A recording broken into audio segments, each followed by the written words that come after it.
In 1971, Richard Nixon declared the war on drugs. You know what the difference between the war on drugs and a cow is? You can't milk a cow for 50 years. Booyah! Let's get it started. What's good, fam? Teacher Eddie back with another reaction. Today we're doing the Watergate scandal. This is a new video just released by Simple History a couple of days ago. This is one of my favorite subjects to talk about because it marked a huge change in the way that the government interacted with the people, and more so, how people viewed the government. So without further ado, let's get started. The Watergate scandal. Between 1972 and late 1973, there was a series of mysterious meetings in an underground car park near Washington, D.C., between Washington Post journalist Robert Bob Woodward and a mysterious anonymous informant who went by the name of Deep Throat. He chillingly revealed the shocking revelation that a recent break-in at the Democratic Party headquarters at the nearby Watergate Hotel and office building was not just a simple burglary, but was, in fact, politically motivated. Worse was... So a couple of points here. Again, they're simplifying it. So Bob Woodward, who became super famous after this, and then wrote the book All the President's Men with his partner Carl Bernstein. So it was Woodward and Bernstein who were investigating what most people thought was just a break-in. There was nothing, super special about it. But then they started noticing things. Deep Throat comes a little later, so they had already been investigating for a while the Watergate break-in and the ties to the White House. They didn't know how high it went yet, but Deep Throat was definitely a very, very big influence on their work and exposing, which again, as most know, results in Richard Nixon being the only president to resign from the office of the president. Also, it wasn't really necessary.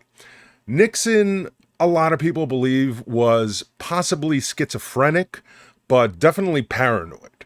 And so he surrounds himself with like-minded people, and they create what's known as the Committee to Re-elect the President, the acronym for which is CREEP. I mean, seriously, you can't make this stuff up. This is 100%. It wasn't even like they were like, man, that doesn't sound right. They were like, man, that sounds perfect. The Committee to Re-elect the President, CREEP. Perfect. And it was made up of former CIA, former military people, all these different people, and they would do dirty work for the president, one of which was to break into the Watergate Hotel and to steal documents from the Democratic National Party. But it was completely unnecessary because Nixon wins in 1972 against his Democratic opponent, George McGovern, by an insane landslide. I think Nixon only lost one state. I think it was Massachusetts. But he won 97%, I think, of the electoral vote, which was, he had over 500 or like 520 electoral votes. He only need 270. So he had 520 of the 538.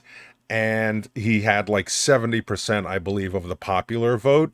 So this was all absolutely unnecessary, but it was his paranoia that led to this. Was to come when it was further revealed that the people behind the break-in were backed by none other than the White House administration of the time, led by President Richard Nixon. It seems his motive was to collect information and place telephone led by That looks more like Ronald Reagan than Richard Nixon. I'm not gonna lie. Number one, where's the nose? I mean, when you think of Nixon, the nose, right? But that definitely looks more like Reagan than Nixon. President Richard Nixon. It seems his motive was to collect information and place telephone bugging devices in the Democratic headquarters that could prove useful to him in his re-election campaign later that year.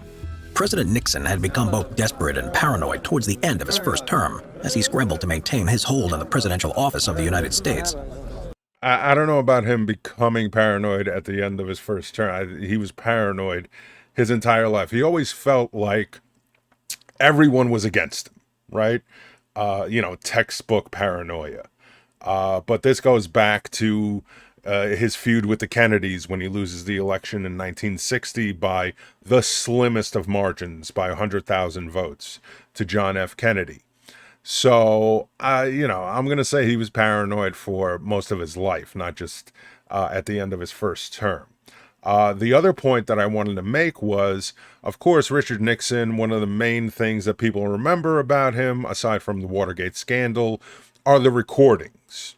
So during a committee meeting, which the committee was investigating this whole Watergate scandal, they called a bunch of witnesses, including the Watergate burglars, and of course a lot of White House staff. One of the people that was called was a man named Alexander Butterfield. And Alexander Butterfield, I don't remember the exact verbiage, but paraphrasing, he says, hey, to one of the questions, hey, if you don't believe me, just listen to the tapes. And the committee was like, what tapes? And he's like, Nixon, he tapes everything. Now, this is how it all came out, but Nixon was not the first president to tape meetings in the White House. It went all the way back to Dwight Eisenhower, who after World War II, one of the things he saw that the Germans did was document everything for posterity, for history. And that they had recording devices in offices of major people in the party. So it's something that he brought back with him, and he recorded a lot of his conversations. That's why you can find, even on YouTube, a lot of telephone conversations. Eisenhower did it. After Eisenhower, Kennedy did it, Johnson did it, and then, of course, Nixon did it. So it was nothing new. It was just the first time that people found out, and then it became a huge deal. It became an even bigger deal because of the 16.5-minute missing tape, which I'm sure they'll cover. If they don't, I will. Among his many problems was the negotiated withdrawal of American forces from Vietnam, a prolonged and now highly unpopular war. Nixon's campaign ticket of peace proved very popular among the American people, however, who, having returned from the precipice of nuclear war only a decade earlier, were now witnessing a period of nurture détente. This de-escalation of hostilities between the U.S. and the so-called red states of the East even saw President Nixon pay a diplomatic visit to China in early 1972 to discuss trade, among other issues. Occupying a strong position heading into the election campaign that was a huge deal. A lot of people, of course, when they hear Nixon, all they think of is scandal. But Nixon was actually a pretty good president in especially foreign issues. He opened up communications with China for the first time ever with communist China, Red China. And again, like they said, in 1972, he met with Mao Zedong to discuss trade. After Nixon leaves office in 74, it all falls apart, right? But Nixon was a master manipulator, which is something that's important when you're a politician, because it's how you negotiate, it's how you compromise, and all these different things. Most successful people are very good manipulators. It's not always a negative thing to manipulate, to bring someone to your point of view. It's kind of like the word argue. Argue is not a bad thing. It's just when we hear the word argue, we automatically think of a fight versus the exchange of ideas, right? So this was a huge deal, and Nixon was accomplishing a lot of great things at this point, but he was his own worst enemy, unfortunately. So back to Ronald Reagan. Then, Nixon naturally decided to deny any involvement in what was now being called the Watergate scandal, and the public chose to believe him. As a result, on November 7, 1972, Nixon was re-elected President of the United States in a landslide victory. But still, allegations about Watergate would not go away. Before long, it emerged to the public that Nixon, among other high-ranking members of the Republican Party, were said to be funding a covert group to carry out clandestine operations. Their activities included gaining access to people's private mail, the widespread bugging of telephones, and carrying out burglaries in an effort to gather information. It was believed that this information would then be used to take down or coerce political opponents. Despite mounting evidence, Nixon continued to deny any knowledge or involvement of any of these illegal activities, while behind the scenes his administration desperately sought for ways to distance themselves from the situation. Things went from bad to worse when, in a rather embarrassing turn of events, it was also revealed that Nixon owed nearly $500,000 in back taxes. This tarnishing report dealt a further blow to Nixon's public image as trust in the president began to unravel.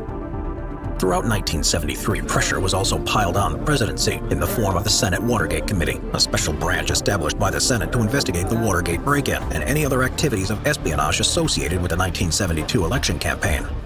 The committee was empowered to conduct judicial proceedings, with hearings and testimonies of some of Nixon's closest advisors broadcast on national television throughout the summer months.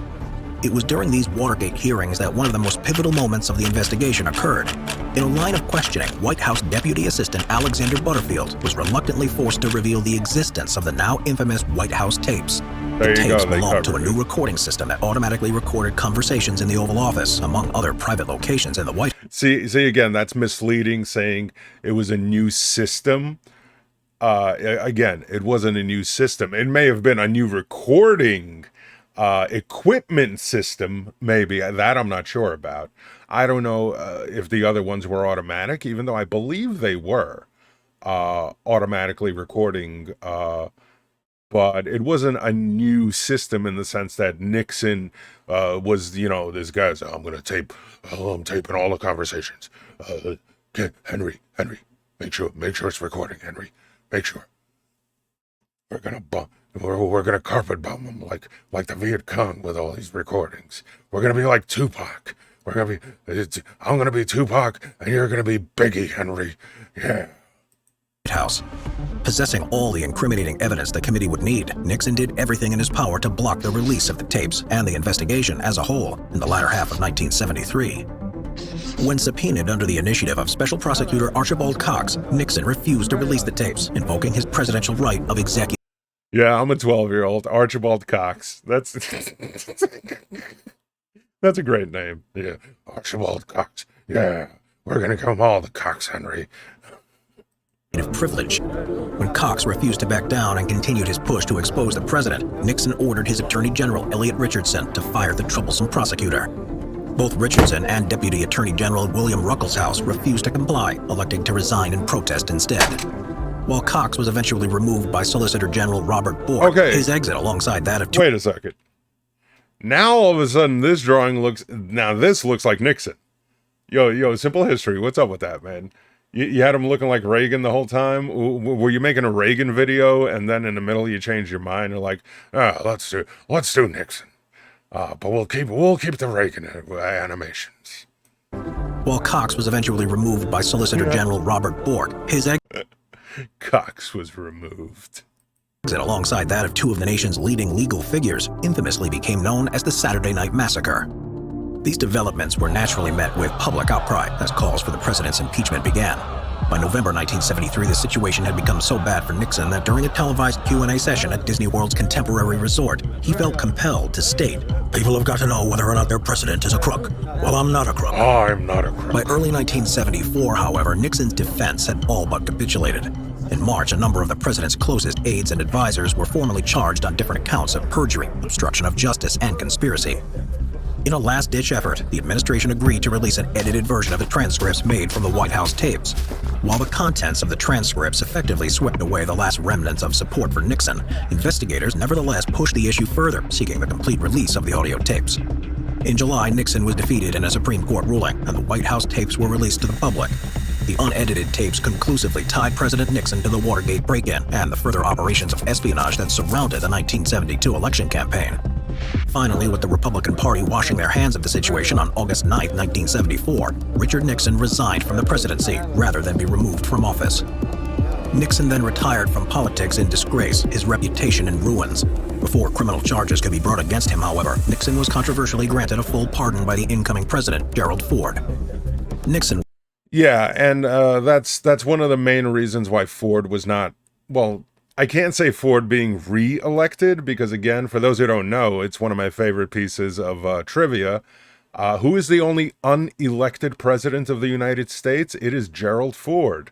Because, surprise, surprise, Spiro T. Agnew, yes, that's a real name, Spiro Agnew, was Richard Nixon's vice president, but he resigned under scandal as well, something completely separate from Watergate, had nothing to do with it. And after he resigned, Ford was appointed as vice president. So he was never actually elected to be vice president, nor was he elected to be president. So he's the only unelected president ever. He served out the last 2 years of Richard Nixon's term, and then when he ran for election against Jimmy Carter, he lost. And one of the main reasons was he was kind of a bumbling fool. He was always tripping everywhere. He had 2 assassination attempts within 2 weeks, and both of them were by women. So he was not viewed very highly, but also the pardoning of Nixon was a huge deal. Aside from that, Nixon, of course, is the only president to ever resign office. And as far as the tapes go, the other thing about the tapes is, so Woodward and Bernstein, they published what's known as the smoking gun tape. And that's the tape where basically Nixon openly talks about the cover-up and covering up Watergate and all that stuff. But there's also the infamous 16 and a half minutes of missing audio on one of the tapes. So I'll let this play out and then we'll talk about that, because there are some interesting theories there. Was to never hold another political office again. Instead, he devoted the rest of his life to writing and the calling of international affairs. In this period, he undertook many trips abroad to visit various national governments. Famously, in 1977, Nixon conducted a revealing interview with British journalist David Frost, in which the former president attempted to explain his case to the American people. The interview was received with mixed emotions in the United States, where some criticized Nixon for trying to save his reputation, while others saw it as a genuine, heartfelt apology. In the end, Nixon's more positive accomplishments on the world stage were allowed to shine through, and when he died a respected statesman in 1994, President Bill Clinton, alongside former U.S. Presidents George Bush Sr., Ronald Reagan, Jimmy Carter, and Gerald Ford were all in attendance. As for the mysterious informant Deep Throat, it was not until 2005, over 30 years later, that it was finally revealed that it was none other than the former Associate Director of the FBI, William Mark Felt. He said he had leaked the information at the time, as it was his moral duty to highlight the shady goings-on in the Nixon administration.